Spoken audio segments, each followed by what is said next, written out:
बिस्मिल्लाहिर्रहमानिर्रहीम। आज की वीडियो में हम बात करेंगे करनाफ ग्राफ के बारे में। करनाफ मैप या के मैप। करनाफ मैप को के मैप भी कहते हैं। और के मैप जो है ये किस लिए यूज़ होते हैं, जो हमारे पास एक्सप्रेशन दिए होते हैं, कम्प्लेक्स एक्सप्रेशन या फंक्शंस, उनको सिंप्लीफाई कर सकते हैं। पहले हम सिंप्लीफिकेशन करते थे रूल्स के ज़रिए से। जो रूल्स हमने पढ़े थे, identity rules, De Morgan rules, commutative rules, मुख्तलिफ रूल्स पढ़े थे, 9-10 रूल्स पढ़े थे। वो रूल्स जो है थोड़े कॉम्प्लिकेटेड होते हैं। हम जो है के मैप्स के ज़रिए से हम कोशिश करेंगे कि जो हमारे एक्सप्रेशन है उनको सॉल्व कर सकें। के मैप जो है आपको समझ आ गई कि क्या चीज़ होती है। ये एक एक्सप्रेशन को सिंप्लीफाई करने की टेक्निक है, ग्राफिकल टेक्निक है। कोई एक डेफिनेशन अगर पूछे के मैप की डेफिनेशन क्या है, तो आप कह सकते हैं कि map is a graphical representation which can be use to solve Boolean expression. ठीक है, एंड मिनिमाइज लॉजिक फंक्शन। तो लॉजिक फंक्शन जो है उनको मिनिमाइज़ किया जा सकता है, या बूलियन एक्सप्रेशन को कम से कम जो है वो ज़्यादा से ज़्यादा सिंप्लीफाई किया जा सकता है। के मैप को समझने के लिए सबसे पहले हमें पता होना चाहिए कि मेन टर्म जो है वो क्या होती हैं। फॉर एग्ज़ाम्पल यहाँ पे मैं एक टेबल बनाता हूँ, ए ट्रुथ टेबल बना देते हैं। ए की वैल्यू 0 0 1 1, बी की वैल्यू 0 1 0 1। ठीक है, अब तो इसके ये जो वेरिएबल है हमारे पास, क्या है, ये वेरिएबल है। ए वेरिएबल है और बी वेरिएबल है, और इसको कहते हैं मेन टर्म। ये यहाँ पे जो मैं लिखूँगा ये मेन टर्म्स है, मेन टर्म। ठीक है, पहली M0, फिर M1, फिर M2, फिर M3, ये मेन टर्म है। अब इसी मेन टर्म जो हमारे पास, इनकी हमने वैल्यू लिखी हुई हैं वेरिएबल्स की, इनके एक्सप्रेशन लिखते हैं। एक्सप्रेशन कैसे लिखेंगे? 0 0 A बार B बार, या ये जो बार होता है इसको कम्प्लीमेंट कहते हैं। आप इसको डैश भी पढ़ सकते हैं, बार भी पढ़ सकते हैं, ए कम्प्लीमेंट भी पढ़ सकते हैं, बी कम्प्लीमेंट भी पढ़ सकते हैं। जब भी 0 होगा इसका मतलब है जो हमारे पास वेरिएबल है उसका कम्प्लीमेंट है। ठीक है, जब वेरिएबल 1 है तो इसका मतलब है कम्प्लीमेंट नहीं है। अभी ए 0 है तो ए का कम्प्लीमेंट लिखेंगे हम, और 1 या आगे ये बी की वैल्यू तो सिंपल बी लिख देंगे, क्योंकि जब 1 होगा तो वेरिएबल इटसेल्फ आ जाएगा, उसका कम्प्लीमेंट नहीं आएगा। M2 के अंदर भी अब ए की वैल्यू 1 है, ए हम वैसे लिख देंगे। बी की वैल्यू क्या हमारे पास कम्प्लीमेंट में 0 है तो बी कम्प्लीमेंट आ गया। इसी तरह ए की वैल्यू और बी की वैल्यू, ये हमारा जो मेन टर्म था ये हमने 2 वेरिएबल्स के लिए बनाया था। इसी तरह हम जो ये 3 वेरिएबल्स के लिए भी बना सकते हैं, ए बी और सी। ठीक है, कैसे बनेगा? 0 0 0 0 1 1 1 और 1, ये हमारे पास आ गया इसका मेन टर्म का। इसकी वेरिएबल्स ए की वैल्यूज़ आ गई। इसी तरह हम 1 की बी की लिखेंगे, 0 0 1 1 0 0 1 1, ये लिख के फिर उसके बाद हम सी की वैल्यूज़ जो वो लिखेंगे। ठीक है, 0 1 0 1 0 1 0 1। अब ये मेन टर्म्स यहाँ पे लिख लेते हैं, M0 M1 M2 M3 M4 M5 M6 और M7, ये मेन टर्म्स है हमारी। क्या हैं ये? Main terms. अब इसी तरह जैसे हमने यहाँ पे एक्सप्रेशन लिखे थे इनके, अब इसी तरह यही जो मेन टर्म्स हैं इनके एक्सप्रेशन पे लिख लेते हैं, मेन टर्म एक्सप्रेशंस। ठीक है, तो यहाँ पे देखें हमारे पास ए बी और सी है, और ए की वैल्यू भी 0, बी की भी 0, सी की 0, लिहाजा तीनों के ऊपर बार आ जाएगा। ठीक है, यहाँ पे ए बी और सी, ए और बी की वैल्यू है ज़ीरो है इसलिए इसके ऊपर कम्प्लीमेंट डाल देंगे ए बी और सी। यहाँ पे ए पे कम्प्लीमेंट और सी पे कम्प्लीमेंट, यहाँ पे ए बी और सी, ए पे कम्प्लीमेंट, यानी जो पे ज़ीरो आएगा वहाँ पे कम्प्लीमेंट आपने ऐड कर देना है ए बी और सी। ए पे नहीं, बी और सी पे कम्प्लीमेंट आएगा। फिर इस तरह ए बी और सी, बी पे कम्प्लीमेंट ए बी और सी पे कम्प्लीमेंट ए बी और सी। यहाँ पे किसी पे भी कम्प्लीमेंट नहीं आएगा क्योंकि तीनों वैल्यूज़ हमारे पास 1 है। ए की वैल्यू भी 1 है, बी की वैल्यू भी 1 है और सी की वैल्यू भी 1 है। तो ये हो गया हमारा मिन टर्म्स किस तरह निकालते हैं। अगर आपके पास 2 वेरिएबल हैं तो आप इस तरह ट्रूथ टेबल बनाएंगे, अगर आपके पास 3 वेरिएबल हैं तो आप इस तरह बनाएंगे। इसी तरह अगर आपके पास 4 वेरिएबल आ जाते हैं, 4 वेरिएबल आ जाते हैं, 5 आ जाते हैं, जितने वेरिएबल होंगे उस हिसाब से आप ये ट्रूथ टेबल या मिन टर्म एक्सप्रेशन जो है वो आप निकाल सकते हैं। उसके बाद हम बात करते हैं, ये तो होगी मिन टर्म्स, आपको पता चल गया कि मिन टर्म्स जो हैं वो क्या होती हैं, ठीक है। फिर हम बात करते हैं कि मैप है, इसका स्ट्रक्चर क्या होता है। Structure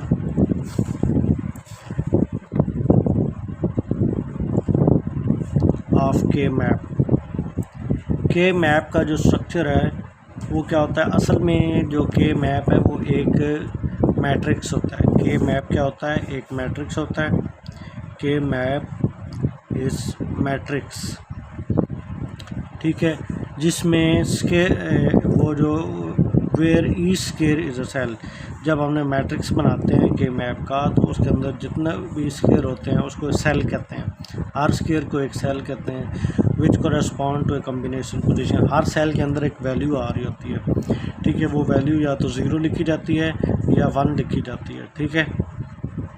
the size of the के मैप, अच्छा, साइज ऑफ के मैप जो डिपेंड करता है, साइज ऑफ के मैप डिपेंड करता है उसके वेरिएबल्स पे। किस पे डिपेंड करता है, डिपेंड ऑन वेरिएबल्स। ये वेरिएबल जो हैं वो 2 भी हो सकते हैं, 3 भी हो सकते हैं, 4 भी हो सकते हैं, 5 भी हो सकते हैं। ये 5वां है, ये बहुत ज़्यादा नहीं यूज़ होता, सिर्फ मतलब ये अगर 5 आ जाए ना वेरिएबल तो फिर उसको इसके मैप के ज़रिए से सिंपलीफाई करना मुश्किल हो जाता है। तो ज़्यादा से ज़्यादा एग्ज़ाम्स के अंदर या 2, 3 या 4 वेरिएबल के बारे में तो पूछा जाता है। अच्छा, एक जो के मैप जो होता है, जब हमने 2 वेरिएबल्स का बनाना होता है तो उसके अंदर 4 सेल्स होते हैं। फार्मूला क्या होता है, 2 की पावर n, 2 की पावर n। तो अगर हमारे पास 2 वेरिएबल हैं तो 2 की पावर 2 होता है 4, ये बनेगा 2 वेरिएबल्स के लिए, ठीक है। फिर अगर 2 की पावर 3 = 8 ये हमारे पर होगा 3 वेरिएबल्स के लिए। 2 की पावर 4 = 16 ये हमारे पास होगा 4 वेरिएबल्स के लिए। इस तरह 2 की पावर 5 = 32 ये होगा 5 वेरिएबल्स के लिए। तो जितने वेरिएबल्स होंगे उतने उस हिसाब से हमारे जो है इसके सेल्स बनेंगे। 2 वेरिएबल है तो उसके 4 सेल्स बनेंगे, 3 वेरिएबल है तो उसके 8 सेल्स बनेंगे। अब ये कैसे बनेंगे, फॉर एग्जांपल ये हमारे पास 2 वेरिएबल है तो मैं इसका एक बना लेता हूँ सिंपल सा, ए और बी। हमने क्या कहा है कि 2 वेरिएबल्स का 4 सेल्स बनेंगे। ये कितने हो गए, 1, 2, 3 और 4, ठीक है। बी डैश बी, ए डैश बी। जब भी आपने 2 वेरिएबल्स का के मैप बनाना है या तो उसकी जब ग्रिड बनानी है वो इस तरह बनाएगी। पहले ए डैश लिखेंगे, सॉरी यहाँ पे ए आएगा, ए डैश, फिर नीचे ए, फिर बी डैश और फिर बी। पहले आपने कम्प्लीमेंट वाला लिखना है, ठीक है, फिर आपने सिंपल ए लिखना। ये ए का मतलब है इसके नीचे ए है, इधर बी का मतलब है इधर बी है, ठीक है। इस तरह हम जो है वो के मैप जो है वो 2 वेरिएबल्स का बना सकते हैं। अगर हमारे पास आ जाता है 3 वेरिएबल के लिए बनाएं, ये जो 3 वेरिएबल है इसके लिए हम कैसे बनाएंगे, इसके अंदर हमने क्या पढ़ा, कितने सेल्स होने चाहिए, 8 सेल्स होने चाहिए।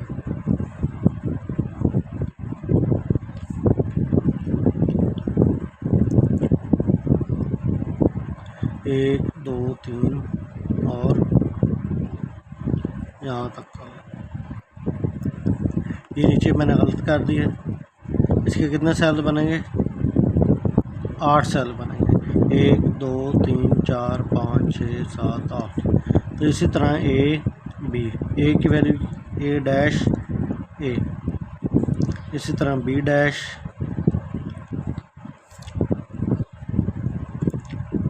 तीन वेरिएबल में सी भी आएगा, सॉरी, बी डैश सी। फिर इस तरह आगे जो वैल्यू बी डैश सी, इस तरह हम करके, फिर अगर इस तरह हमारे पास आ जाता है 4 वेरिएबल्स बनाने हैं, उसके लिए आपने यहाँ पे 16 सेल बनाने। यहाँ पे 4 बने थे, यहाँ पे 8 बने थे, यहाँ पे आपने 16 सेल बनाने, 4 8 12 और 16, इस तरह करके आपने ये 4 वेरिएबल्स के लिए, कितने वेरिएबल्स के लिए, 4 वेरिएबल्स के लिए, ये कितने के लिए, 3 वेरिएबल्स के लिए, और ये कितने के लिए, 2 वेरिएबल्स के लिए। ये यहाँ तक है, सिर्फ आपने इसको कंफ्यूज नहीं करना कि मैंने इसको बना दिया इस तरह करके, ठीक है। ये 2 वेरिएबल्स का ग्रिड है, ये 3 वेरिएबल की ग्रिड है, और ये 4 वेरिएबल की ग्रिड है। इसी तरह आप 5 वेरिएबल की ग्रिड भी बना सकते हैं, ठीक है। तो अब आपको समझ आ गई कि इसका फार्मूला क्या होता है, कि जितने हमारे पास वेरिएबल होंगे उसको 2 की पावर n क्या है, वेरिएबल्स हैं। अगर हमारे पास 2 वेरिएबल हैं तो 2 से मल्टीप्लाई करेंगे, अगर 3 वेरिएबल हैं 3 से मल्टीप्लाई करेंगे, 4 वेरिएबल हैं तो 4 से मल्टीप्लाई करेंगे, 5 वेरिएबल हैं तो 5 से मल्टीप्लाई करेंगे। तो ये इसका स्ट्रक्चर होता है। हर सेल जो है रिप्रेजेंट एक मिन टर्म को शो करता है। ये जो सेल है ये इसकी मिन टर्म है, ये इसकी मिन टर्म है, ये मिन टर्म है, ये मिन टर्म है। हर सेल जो है उसके अंदर एक वैल्यू होती है, या वो 0 होती है या 1 होती है, इसको मिन टर्म कहते हैं, ठीक है। तो यहाँ तक हो गया, हमने ग्रिड बनानी सीख ली है। अभी कुछ बात करते हैं इसके कि मेन टर्म्स जो हैं वो क्या होती हैं अलजेब्रा के अंदर। मेन टर्म्स जो है हम बात कर रहे हैं कि पीछे हमने सीखा भी था कि मेन टर्म जो है ऐसे निकलती हैं, लेकिन मेन टर्म की डेफिनेशन क्या है। Minterm is a particular product term where every variable of the function is present in either its true और इट्स कम्प्लीमेंट फॉर्म, ठीक है। जैसे हमने यहाँ पे देखा था कि ये मेन टर्म निकालनी थी, तो मेन टर्म के अंदर क्या होता है, अभी सिर्फ आप एक डेफिनेशन याद करें कि main term is a particular product term. Main term एक टर्म होती है, वो टर्म या तो 0 होती है या 1 होती है। आती कहाँ से, वेरिएबल की मल्टीप्लिकेशन से। जो वेरिएबल होती है उनके प्रोडक्ट से आ रही होती है, ठीक है। Minterm is product term, क्या टर्म है, product term where every variable of function is present in its true form or in its complement form। Main term की अगर डेफिनेशन आ जाए कि मेन टर्म क्या होती है, तो आपने लिखना है कि ये एक प्रोडक्ट टर्म है, जो प्रोडक्ट टर्म है जो कि फंक्शन के वेरिएबल्स होते हैं उनके प्रोडक्ट से निकलती है। या तो ये 0 होती है और या ये 1 होती है, ठीक है। Each main term correspond to only one set of variable value that make the boolean function equal to true or 1। main term notation for boolean function where variable a, b and c, the main term is equal to a, b। ये देखें, अब जो मैंने सारा आपको पढ़ के सुनाया, फॉर एग्जाम्पल हमारे पास वेरिएबल कितने हैं, 3, a, b और c। ए की मेन टर्म वैल्यू हम कर लेते हैं 1, बी की वैल्यू 0, सी की वैल्यू 1। ठीक है, जब भी हमने कहा था 1 होगा तो इसका मतलब वेरिएबल खुद आएगा, जब 0 होगा तो इसका मतलब उसका कम्प्लीमेंट आएगा, सी भी खुद आ जाएगा। ठीक है, तो ये तरीका होता है मेन टर्म, ये वैल्यूज़ होती हैं। जब मैंने बताया था product term where every variable, ये जो वेरिएबल है of the function is present in their its true form और इन इट्स कम्प्लीमेंट फॉर्म। ये इसकी ट्रू फॉर्म है, ये इसकी कम्प्लीमेंट फॉर्म है।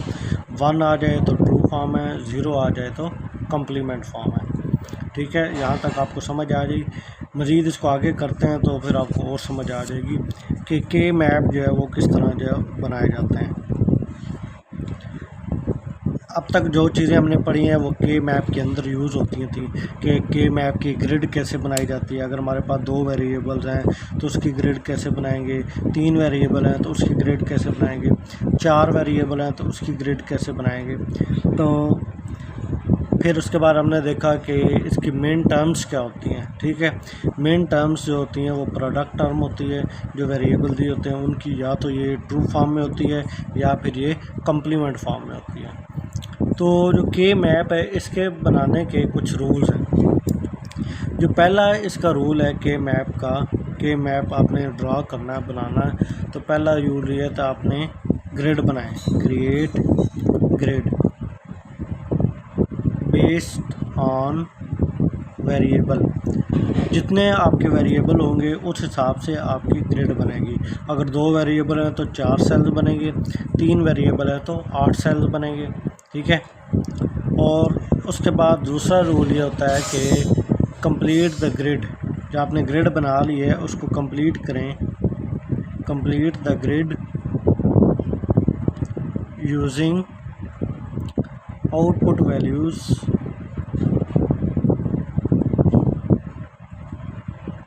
ठीक है, जो यूजिंग इन ट्रूथ टेबल।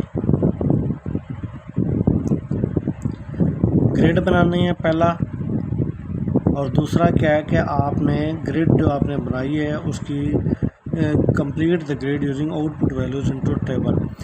जो आपका फंक्शन होता है उसके अंदर जो ट्रूथ टेबल आएंगी उन ट्रूथ टेबल को देखते हुए आपने ग्रिड के अंदर वैल्यूज़ को प्लेस करना है, यानी वैल्यू जो है वो ऐड करनी है। ठीक है, वो कैसे करेंगे हम आगे देखते हैं। फिर तीसरा स्टेप ये है कि arrange the one in grid. आपने जो आपके ग्रिड बनेगी उसके अंदर अरेंज करनी है या ग्रुप बनाने हैं, जो भी आपका उस ग्रिड के अंदर 1 लिखा होगा उसके ग्रुप्स बनाने हैं। ठीक है, ग्रुप्स आपने इस तरह बनाने हैं कि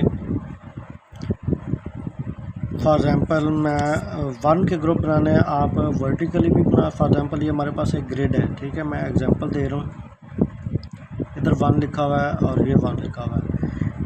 अच्छा, जो ग्रुप बनते हैं या तो 1 के बन सकता है, 2 का बन सकता है, 4 का बन सकता है, 8 का बन सकता है, यानी ये इस तरह बन सकते हैं। आप 3 का ग्रुप नहीं बना सकते, 5 का ग्रुप नहीं बना सकते, 6, 7 इस तरह जो आप ग्रुप नहीं बना सकते, इस तरह बना सकते हैं। अब ये देखें, इसको हम डायगोनल ऐसे ग्रुप नहीं बनाएंगे। ग्रुप बनाने के कुछ रूल हैं, या आप इसको एक वाला बना सकते हैं। ठीक है, ये एक वाला ग्रुप बन गया, एक ये बन गया, एक ये बन गया। फॉर एग्ज़ाम्पल अगर हमारे पास एक ग्रिड मैप इस तरह का आता है, उसमें 1 इधर लिखा हुआ है और 1 इधर लिखा हुआ है। ठीक है, और एक 1 इधर लिखा हुआ है। हम एक ये ग्रुप भी बना सकते हैं और ये ऐसे भी बना सकते हैं। ठीक है, आप एक का ग्रुप भी बना सकते हैं और 2 का भी बना सकते हैं। समझ आइए कि कैसे ग्रुप बनते हैं। दोबारा मैं आपको यहाँ पे दिखाता हूँ। फॉर एग्ज़ाम्पल ये हमारे पास एक है, ठीक है, इसमें हमारे पास 8 हैं, एक 1 यहाँ पे हम इसको ऐसे करके ग्रुप बना सकते हैं। ठीक है, अगर 1 यहाँ पे है तो फिर ऐसे भी बना सकते हैं। ठीक है, और 1 यहाँ पे है तो ऐसे भी बना सकते हैं। जो एडजेसेंट हैं, जो आपके साथ साथ हैं सेल्स के, उनके ग्रुप बनाए जा सकते हैं। आप बेशक वर्टिकली बना लें, बेशक ये वर्टिकल है, और बेशक आप हॉरिजॉन्टल बना लें। ग्रुप आप किसी भी फॉर्म में बना सकते हैं, लेकिन आपने याद रखना है कि आप डायगोनल में ग्रुप नहीं बना सकते। किस तरह? डायगोनल में ग्रुप नहीं बना सकते।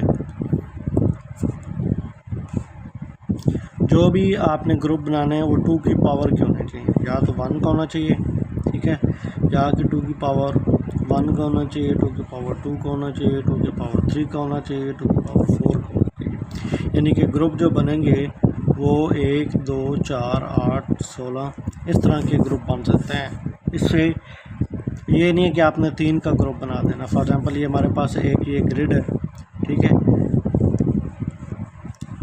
इसमें क्या ऐसे लिखा हुआ है, तो आप ये नहीं कर सकते कि आप ये इसका ग्रुप बना देंगे। ग्रुप कोशिश आपने यही करनी है कि हमेशा जितना बड़ा ग्रुप बना सकते हैं बनाएं, लेकिन इस तरह 3 का ग्रुप नहीं बनाना, ये आपने रूल याद रखना है। अच्छा जी, अब ये तो हो गया सारा। अब हमारे पास फॉर एग्ज़ाम्पल एक फंक्शन है या एक्सप्रेशन। फंक्शन या एक्सप्रेशन एक ही चीज़ होती है, इसको आपने कंफ्यूज नहीं करना। तो हमारे पास ये एक एक्सप्रेशन दिया हुआ है a dot B dash plus a dash dot B plus a dot B, ठीक है। अब हमारे पास ये एक्सप्रेशन आ गया। इस एक्सप्रेशन को सबसे पहले हमने इसकी जो के मैप ग्रिड है वो ड्रा करनी है। के मैप ग्रिड हमने कितनी पढ़ी थी, ड्रा करनी है। ये कितने वेरिएबल्स हैं, ए और बी, ए डैश। आपने ये नहीं कहना कि ये ए है और ये ए डैश है, ये दोनों अलग वेरिएबल एक ही है, उसको एक ही कंसीडर करना है। तो हमारे पास ये ए है और बी है, इसके अलावा कोई चीज़ नज़र आ रही है, नहीं आ रही, तो इसका मतलब है इसके अंदर कितने वेरिएबल्स हैं, 2 वेरिएबल्स हैं। तो इसकी जो ग्रिड बनेगी वो कितनी बनेगी, कितने सेल्स की बनेगी। हमारे पास फार्मूला था 2 की पावर n, कितने वेरिएबल हैं, 2 की पावर 2, n जो है वेरिएबल होता है, तो 4 जो है हमारे पास इसके सेल्स बनेंगे ए और बी, ए डैश ए, बी डैश बी। ये हमारे पास के मैप का जो बन गया पहला स्टेप था। पहला स्टेप था हमारे पास कि हमने के मैप जो है वो ग्रिड पहला किया, create a grid base on the variable. तो हमारे पास ये एक एक्सप्रेशन दिया हुआ था, फंक्शन दिया हुआ था, इसका हमने क्या किया, ग्रिड जो है वो ड्रा किया पहला स्टेप के अंदर। फिर हमने क्या करना है, fill in the determine the output for each combination of A and B based on the expression. For example हम अच्छा दूसरा स्टेप था कि हमने इसका ट्रुथ टेबल बना लेना। तो ट्रुथ टेबल जो है 2 वेरिएबल्स का कैसे बनता है, 0 0 1 और 1, ठीक है। इसी तरह 0 1 1 0 और 1, ये हमारे पास ट्रुथ टेबल आ गया।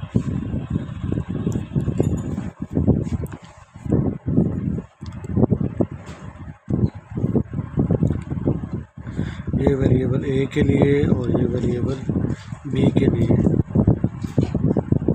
ठीक है। उसके बाद अब जो हमारे पास ए की वैल्यू भी आ गई और बी की वैल्यूज़ भी आ गई। तो सबसे पहले हमारे पास केस होता है कि ए की वैल्यू जो 0 है और बी की वैल्यू भी 0 है, ठीक है। तो ये जो है इस एक्सप्रेशन में पहले इस पर हमारे पास क्या लिखा हुआ है, ए डॉट बी डैश। ए की वैल्यू क्या है 0, बी की वैल्यू क्या है 0, लेकिन यहाँ पे क्या है बी नॉट, तो ये 1 हो जाएगी, उसका उल्टा हो जाएगा। 0 इंटू 1 क्या होता है, 0 आ जाता है, ठीक है। फिर उसी तरह अगला एक्सप्रेशन देखेंगे, इसमें क्या है, ए नॉट बी। तो ए नॉट यहाँ पे ए की वैल्यू 0 है और ए नॉट यहाँ पे लिखा है तो 1 आ जाएगा। बी की वैल्यू क्या है 0, ये भी 0 हो गया। फिर उसके बाद हमारे पास तीसरा एक्सप्रेशन है A dot B. A dot B, A की वैल्यू क्या है 0, बी की वैल्यू क्या है 0, तो ये 0 आ जाएगा, ठीक है। फिर उसके बाद अगला हमारे पास केस है, ए की वैल्यू हमारे पास क्या होगी 0 और बी की वैल्यू होगी हमारे पास 1, ठीक है। एक्सप्रेशन में हमारे पास सबसे पहले क्या है, ए डॉट बी, उसको लिख लेते हैं ए डॉट बी डैश।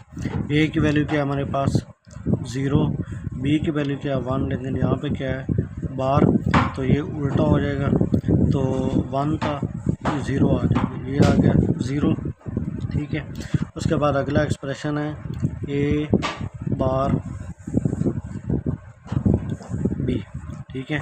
ए की वैल्यू के पास 0 लेकिन यहाँ पे ए बार है तो उसका कम्प्लीमेंट हो जाएगा 1 डॉट बी की वैल्यू क्या आ गई 1, इसको 1 ऐसे ही लिख देंगे। फिर उसके बाद तीसरा हमारे पास है A dot B, A dot B, A की वैल्यू क्या है हमारे पास 0, बी की वैल्यू क्या है 1, तो ये भी 0 हो जाएगा, ठीक हो गया। अब हमारे पास ये केस है 1 0, ए की वैल्यू क्या है हमारे पास 1, बी की वैल्यू क्या है 0, ठीक है। अब हमारे पास एक्सप्रेशन में क्या है ए डॉट बी बार, ठीक है। तो ए की वैल्यू क्या है हमारे पास 1, बी की वैल्यू क्या है 0, लेकिन यहाँ पे कम्प्लीमेंट है तो ये 1 हो जाएगा, 1 × 1 1 आ जाएगा। फिर उसके बाद दूसरा हमारे पास एक्सप्रेशन क्या है ए डैश बी, ए की वैल्यू 1 है लेकिन ये कम्प्लीमेंट की वजह से 0 हो जाएगी, और बी की वैल्यू क्या है 0, यहाँ पे 0 आ गया। फिर उसी तरह उसके बाद हमारे पास अगला एक्सप्रेशन है ए डॉट बी, ए की वैल्यू पे हमारे पास क्या है 1 और बी की वैल्यू क्या है हमारे पास 0, तो ये क्या हो जाएगा 0। फिर उस तरह हमारे पास ये वाला केस आता है ए की वैल्यू 1 है और बी की वैल्यू क्या है हमारे पास 1, ए की वैल्यू 1, बी की वैल्यू 1। अब ये जो वैल्यूज़ हैं ए की वैल्यू 1, बी की वैल्यू 1 इस टेबल में आई थी। अब ये जो एक्सप्रेशन है इसको भी हमने यहाँ पे करना है। सबसे पहले ए डॉट बी है, ए डॉट बी डैश है, ये लिखा हुआ ना ए डॉट बी डैश, ठीक है। इसको हमने यहाँ पे लिख लिया। अब ए की वैल्यू क्या है हमारे पास 1 और बी की वैल्यू क्या है 1, लेकिन इसका कम्प्लीमेंट है तो कम्प्लीमेंट में उल्टी हो जाएगी वैल्यू, तो ए 1 0 क्या आ जाता है 0। फिर उसके बाद एक्सप्रेशन में हमारे पास क्या है ए डैश बी, ए डैश बी। अब ए की वैल्यू क्या है हमारे पास 1 और बी की वैल्यू क्या है 1, लेकिन ये कम्प्लीमेंट की वजह से 0 हो जाएगी, तो ये क्या आ जाएगा 0। फिर उसके बाद अगला हमारे पास एक्सप्रेशन में A dot B, A dot B, A की वैल्यू क्या है 1, बी की वैल्यू क्या है 1, 1 × 1, ठीक है। अब हमने जो जितने हमारे पास ये केसेस थे, ये केस 1 था, ए की वैल्यू 0 होती है, बी की वैल्यू भी 0 होती है। फिर ए की वैल्यू 0, बी की वैल्यू 1, वो हमने यहाँ पे किया, ए की वैल्यू 0, बी की वैल्यू 1, ठीक है। फिर उसके बाद हमारे पास अगला केस था ए की वैल्यू जो है 1 होगी, बी की वैल्यू 0 होगी, ए की वैल्यू 1, बी की वैल्यू 0। फिर उसके बाद जो नेक्स्ट केस है ए की वैल्यू 1, बी की वैल्यू 1, ए की वैल्यू 1, बी की वैल्यू 1, और जो वैल्यूज़ आती थी उसको हमने अपने एक्सप्रेशन के लिहाज से कर लिया था। पहले एक्सप्रेशन में ये लिखा था, ए की बी की वैल्यूज़ देख के उसका आंसर निकाल लेते थे। यहाँ तक आ गई समझ? अच्छा जी, अब ये जो हमारे पास केसेस आए हैं इनकी जो वैल्यूज़ जो ऐड कर लेते हैं, ये 0 + 0 + 0 = 0। ये 0 हमारा इसमें आ जाएगा पहले में, ठीक है। चलें अब इसको नहीं लिखते, अभी सिर्फ आप इनकी वैल्यूज़ निकाल लेते हैं। फिर उसके बाद ये 0 + 1 + 0 = 1, ठीक है। फिर उसके बाद इसको निकाल लेते हैं 1 + 0 + 0, ये भी हमारे पास 1 आ गया। फिर ये कर लेते हैं 0 + 0 + 1 = 1, ठीक है जी। अब ये जो हमारे पास आंसर्स आए हैं ये वाले 0, उसके बाद 1 1 और 1, इसको हमने इस मैप के अंदर लिखना है। ये ग्रिड जो थी तीसरा स्टेप है। तीसरा स्टेप हमने क्या पढ़ा था कि तीसरा स्टेप नहीं, अभी हमारा दूसरा स्टेप है। ये जो वैल्यूज़ आई हैं इसको हमने ग्रिड के अंदर जो है प्लेस करना है। तो सबसे पहले हमारे पास 0 है, ठीक है। ये 0 का क्या केस है, 0 हमारे पास एक आ गई, उसके बाद क्या आ गई 1, फिर 1 और 1, ठीक है।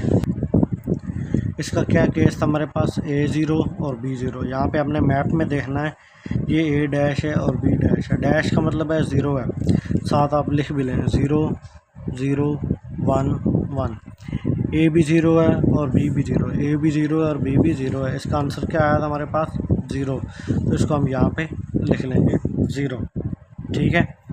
फिर उसके बाद अगला हमारे पास क्या केस था, A की वैल्यू 0 और B की वैल्यू 1, A की वैल्यू 0, B की वैल्यू 1। इसका आंसर हमारे पास क्या आया था 1 आया था, लिहाजा हम इस सेल में 1 लिख लेते हैं। फिर उसके बाद अगला स्टेप है, केस था ए की वैल्यू 1, बी की वैल्यू 0। इसका आंसर क्या आया था, हमारे पास 1 आया था। यहाँ पे ए की वैल्यू क्या है, 1 है, और बी की वैल्यू क्या है, 0, तो यहाँ पे क्या आ जाएगा, 1। उसके बाद नेक्स्ट केस था, ए की वैल्यू 1 होगी, बी की वैल्यू क्या होगी, 1 होगी। उसका आंसर हमारे पास क्या आ गया, 1 आ गया। तो ए की वैल्यू हमारे पास 1 है और बी की भी 1 है, तो यहाँ पे भी 1 आ गया। अब ये जो हमारा स्टेप 2 था ये कंप्लीट हो गया, यानी हमारे पास जो एक्सप्रेशन था उसके हमने ट्रुथ टेबल के ज़रिए से उसकी वैल्यूज़ को निकाल लिया कि ग्रिड में कहाँ पे 0 आएगा और कहाँ पे 1 आएगा। ये कैसे किया, हमारे पास जो वेरिएबल्स थे उनको हमने जितने हमारे पास वेरिएबल्स थे उनको हमने यहाँ पे ट्रुथ टेबल में बना लिया। फिर हर जो वेरिएबल है जितने केस थे 1 2 3 4 चारों केसेस के लिए हमने एक्सप्रेशन में चेक किया कि इनकी वैल्यूज़ क्या बनती है। पहले ए की वैल्यू 0, बी की वैल्यू 0, फिर हमने एक्सप्रेशन में ये देखा ए डॉट बी नॉट, फिर ए नॉट बी नॉट, इसमें ये वाली वैल्यूज़ पुट करते जाते हैं और ये इस तरह चारों केसेस में आंसर निकालते हैं। पहला केस, दूसरा केस, तीसरा केस, चौथा केस। पहला केस ये था, दूसरा ये, तीसरा ये और चौथा ये। फिर इनके जो आंसर आया तो उनको हमने यहाँ पे इसमें लिख दिया ग्रिड के अंदर। अब ये ग्रिड मैं यहाँ पे दोबारा बना लेता हूँ। स्टेप 3 करना हमने, तो यहाँ पे आप ए डैश बी और ए लिख लें, ए और बी, इसका मतलब है नीचे ए है और इधर बी है। साथ आप 0 लिखना चाहें 0 भी लिख सकते हैं, 0 1। जो कम्प्लीमेंट वाली होती है वो 0 होती है, जो बगैर कम्प्लीमेंट करती है वो 1 होती है।